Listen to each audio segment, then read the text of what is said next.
morning ඉතින් වෙලාව ඇවිල්ලා 8:00යි. ඉතින් අද මම ඔන්නේ යන්නේ හන්තානේ තියෙන බර්ඩ් පාක් එකට. ඉතින් ගොඩක් කට්ටිය දන්නවා දැන් නම් ඇත්තටම බර්ඩ් පාක් එක ගැන මොකද ගොඩක් කට්ටිය එනවා. ඉතින් අද මම යන්නේ බර්ඩ් පාක් එකට කලින් ගිහින් තියෙන එකපාරක්. ඉතින් අද ගිහිල්ලා බලමු ඇත්තටම මොනුකුන්ද ඉන්න සත්තු කොහමද තාත්තේ කියලා. ඉතින් බර්ඩ් පාක් එක ඕපන් කරන්නේ උදේ 9ට.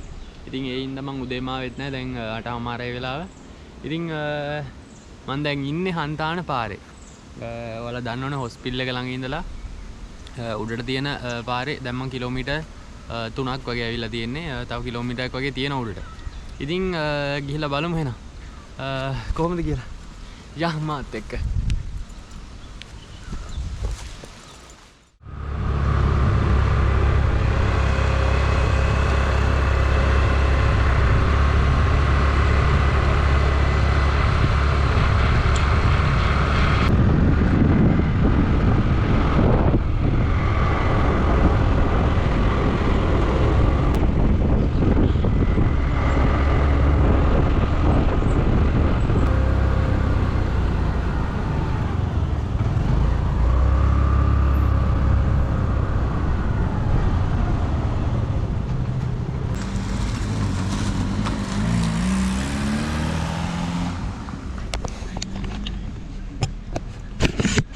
මම ආවා හන්තාන පාරෙන් දැන් හැදිලා මෙතනින් තමයි බර්ඩ් පාක් එකට යන්න තියෙන්නේ.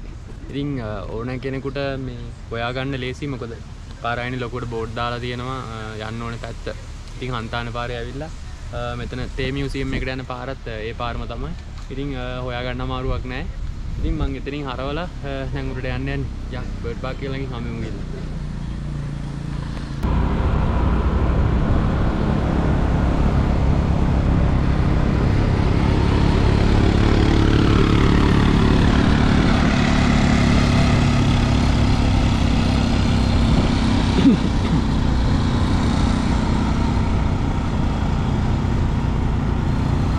ඉතින් ඔයාලා එනවනම් මෙන්න මෙතන තියෙනවා තේ කෞතුකාගාරය. ඉතින් ඒකත් ලස්සන දේවල් බලන්න තියෙනවා පාරණ දේවල්. ඉතින් එනවනම් ඒකත් බලාගෙනම යන්න. ඉතින් මෙතනින් කෙලින්ම උඩට යන්න තියෙන්නේ.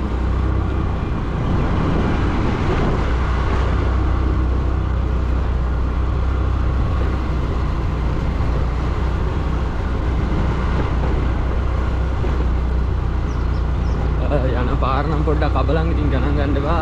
කොහොම හරි යන්න වෙනවා අපිට.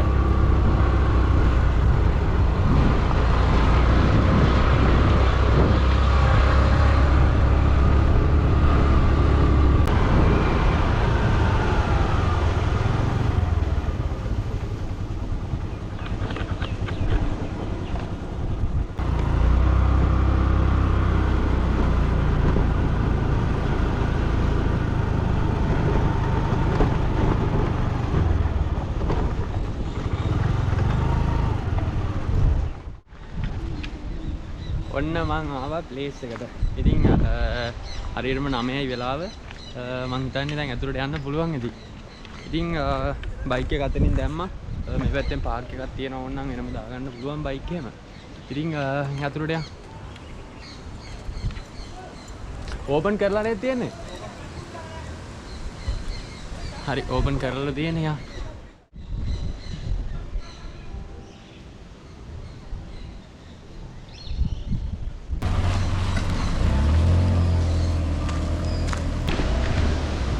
ඉතින් මෙන්න මාරු බස් එක ගන්න තියෙනවා.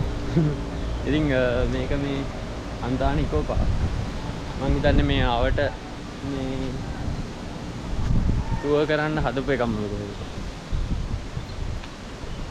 මෙන්න මේ පාර දැන් මම මාස 3කට විතර කලින් එනකොට නම් මේ අශ්වයෝ හිටියේ නැහැ. මේ පාර අශ්වයෝ ඥානලා දාලා තියෙනවා. මම හිතන්නේ මේ අශ්වයෝ පිටේ යනවා වගේ. හයි. යන්නම් බයි.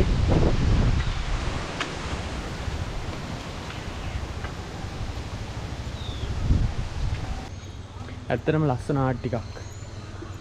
මේ හරිය තව හදාගෙන යනවා. අර හරිය තව හදාගෙන යන්නේ. මෙහෙනම් මේ පාට කරලා ඉවරයි.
ඉතින් ටිකට් ගන්නවා නම් වැඩි හිටියෙකුට ටිකට් එකක් 600ක් වෙනවා. ඒ වගේම ස්කූල් ළමයෙකුට මම දැක්ක තරමින් 200ක්. ඒ වගේම ටුවරිස්ට් කෙනෙකුට ඩොලර් 6ක් වගේ ඒ වගේ ගාණක් තමයි මම දැක්කේ. ඉතින් කොහොම හරි වැඩි හිටියෙකුට රුපියල් 600ක් වෙනවා ටිකට් එක. ඉතින් මම ටිකට් එකත් අරගෙන ආවා ඇතුළට. ඇතුළට ඇවිල්ලා මෙතන තියෙනවා ආභරණ ශාලාව. ඒක මැද්දෙන් ඇවිල්ලා තමයි උඩට එන්න තියෙන්නේ. ඉතින් උඩට ඇවිල්ලා යන පාත් එක අපිට මෙන්න මේ වගේ බෝඩ් වලින් ගහලා තියෙනවා. ඉතින් පාත් එකේ දිගට යන්න තමයි තියෙන්නේ. යා ගිහලා බලමු ඉස්සරහට.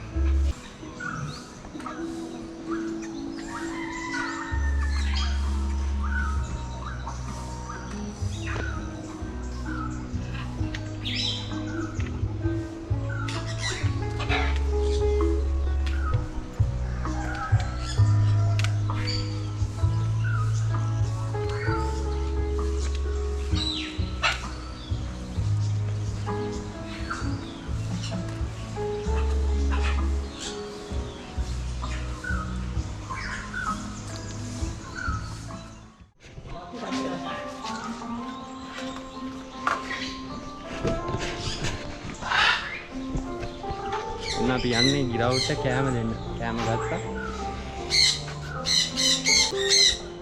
යා හපන්න නෑ නේද?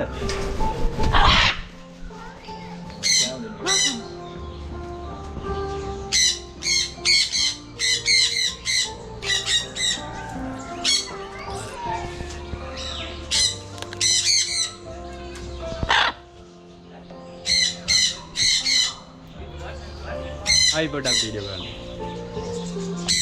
හරව ගන්න දැන්.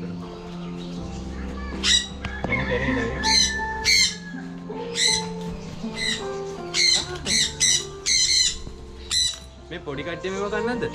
මේ දෙන්න ඉද්දි එන්නේ නැහැ. මාළේ කන්නා. මං ගිරවුද එතකොට? මැකෝලා. මැකෝලානේ. මැකෝලාගේත් වර්ග තියෙනවා නේද? ඔව්.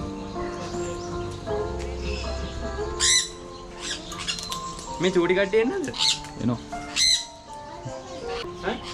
අනිත් උදේ ටිකක් දාගෙන කෑම දෙන්න නැත්තම් මල පහිනවා.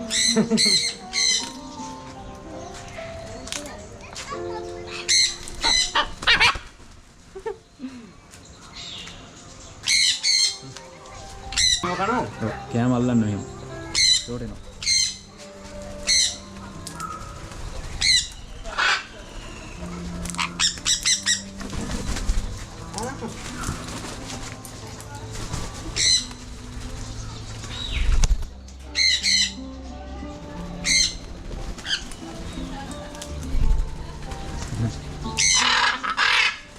දෙන්න බා.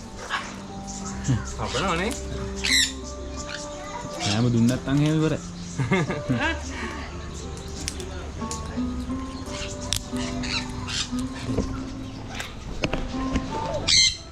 ඉතින් මේ ලොකු කට්ටිය මෙයාලා කපනවා. ඉතින් කෑම දෙන්න ඕනේ අතර අරගෙන ඉවරලා නැත්නම් මේ හරි වසයි. මේ මගේ පාරවලුත් තියනවා දැන්. මෙයාලා මේ මොන කට්ටියද? මොකද්ද? සන්කොන්ඩියෝ. සන්කොන්ඩියෝ. මෙයාලා මේ ගෙනාපු කට්ටියනේ හට එනවා.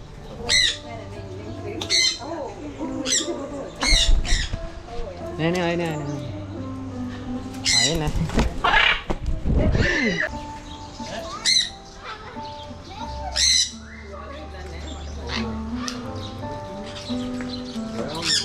පොඩ්ඩක් රිදෙනවා.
අර දැඟලුවොත් තමයි රිදෙන්නේ අර. අත දෙන්න එපා. හපනවනේ. අත දෙන්න එපා. මෙයාට කන්නේ නෑ. මෙයා ගන්න. අනිකට දිගාරින්න වගේ. අනිකට දිගාරින්න. ඉතනවා දරගෙන.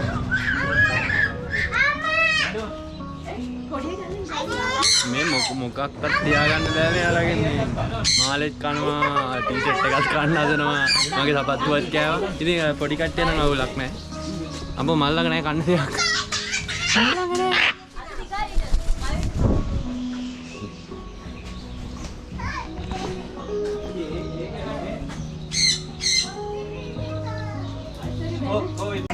කනකනවනේ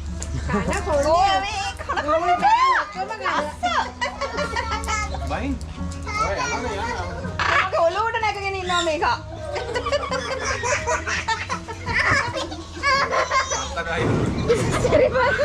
හරි ඇති දැන් කෑම ඇති ඉවරයි කෑම ඉවරයි ගෝ. යුගෝ අර අන්තිමට කියලා නේ.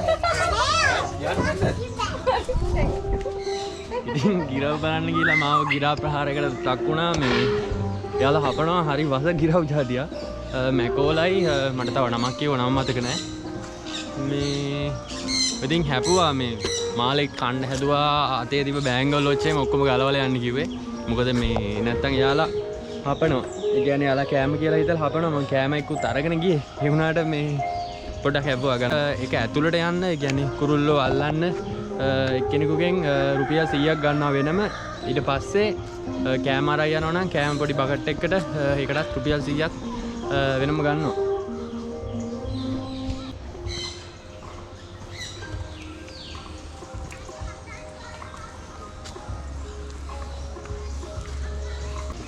මගේ පෞද්ගලික මතය නම් ඇත්තටම මම නම් කැමති නෑ මේ විදියට සත්තුන්ව කුඩු කරලා තියන්න මොකද අපි වුණත් ගෙදර දවස මිද්දී අපිට දෙපා වෙනවනේ ඒ වගේ ඔයාලා හිතන්නකෝ මේ සත්තු කුඩු කරලා හැමදාම මේ විදියට තියෙනකොට ඉතින් මම හිතන්නේ මීට වඩා පොඩ්ඩක් එයාලට නිදහසේ ඉන්න පුළුවන් වෙන විදියට මේක හැදුවා නම් තවත් හොඳයි කියලා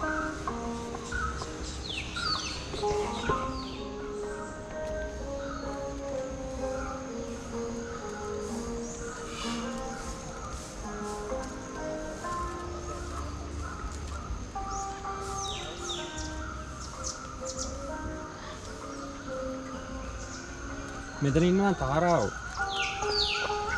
1 2 3 4 5ක් ඉන්නේ හායි එයාලා නාන්න පොඩි පොකුඩකුත් තියෙන හැබැයි මෙතන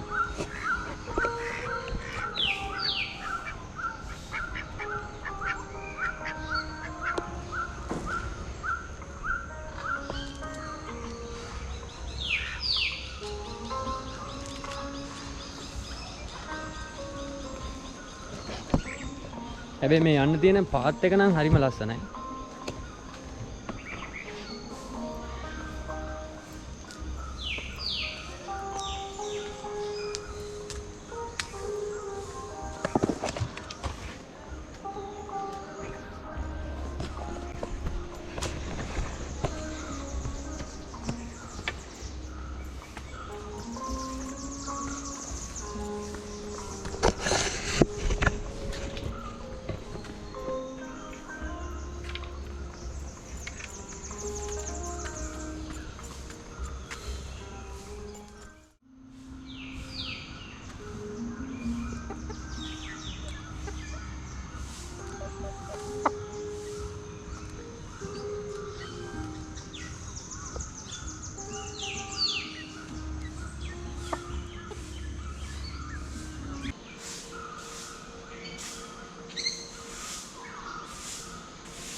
මං ඔන්න මේ යන්නේ කැලෑ පාරකින්. ඉතින් මේ පාරෙන් නම් මං හිතන්නේ කවුරුත් ඒ කියන්නේ මේක බලන්න යන කට්ටිය එනවා කියලා.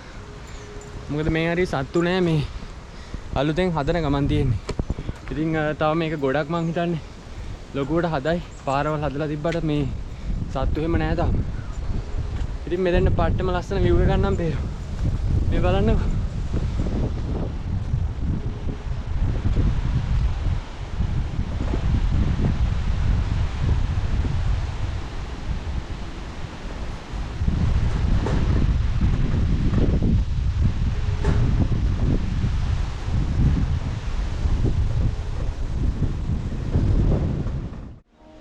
ඉතින් ඔයාලත් බර්ඩ් පාක් එකට එනවා නම් මේ මම නම් කියන්නේ උදේ වරු වෙන්න කියලා.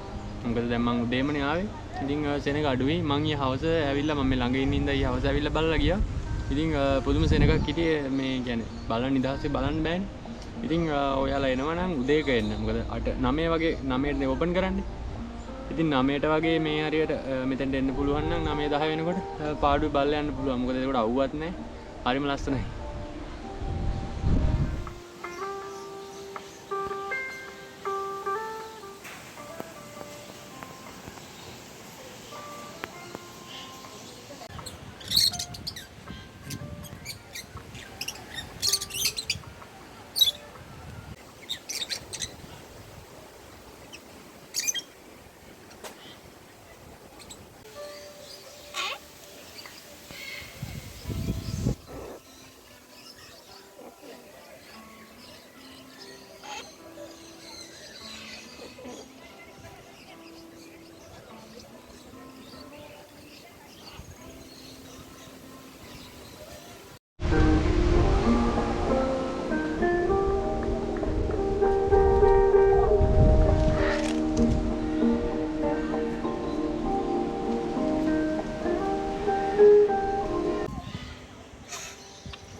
ඉතින් මේ නම් ඉන්නේ කුරුල්ලෝ නෙමේ. කුරුල්ලෝ වෙන කිව්වට මේ මේකේ මොකද පෝනියොත් ඉන්නවා. හිතන්නේ නැහැ මේ පෝනියෝ නම් කියලා දාලා තියෙන්නේ. මේ අයියේ මේ පෝනියෝ කියලා දාලා තියෙන්නේ. පෝනියෝ පදින්නද? ඔව් පදින අයත් ඉන්නවා. එයාලා නිකන් දැන් ඉන්නේ. අර ඉස්සරහ හිටපු කට්ටිය පදින්න ඉන්න. ඔව් එයාලා හොස්ලා. මෙයාලා පෝනියෝ නේ? ඔව් එයාලා පෝනියෝ.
ඉතින් ඔන්න මම පහලට ආවා. පහලට කියන්නේ මෙතන තමයි එන්ටරන්ස් එක තියෙන්නේ. මම ඇතුළට ගියපු තැන. ඉතින් කැරකිලා එහා පැත්තෙන් ඕනනම් අපිට යන්නත් පුළුවන්. හැබැයි මම ආපහු ආවා අර පහළ තිබ්බ ටික බලන්න බැරි වුණ හින්දා. ඉතින් ඔයාලත් එනවනම් මේ පැත්තේ ඇවිල්ලා යන්න. ඉතින් රුපියල් 600ක් යනවා ටිකට් එකට නම්. ඊට පස්සේ ගිරවුන්ඩ් කෑම දෙන ඒ දේවල් වලටත් තව රුපියල් 100ක් 200ක් වගේ යනවා. ඉතින් ඔබ තමයි අද ගමන. ඉතින් හරිම ලස්සනයි. තව උඩ හදපුවම මං හිතන්නේ තවත් ගොඩක් ලස්සනට තියෙයි මේ තැන. එහෙනම් අද වීඩියෝ එක මම මෙතනින් ඉවර කරන්න. ඉතින් ආයෙත් කියන්නම් ඔයාලා මේ පැත්තේ එනවනම් හන්තාන බර්ඩ් පාක් එකට ඇවිල්ලා යන්න අමතක කරන්න එපා. එහෙනම් හැමෝටම ජය.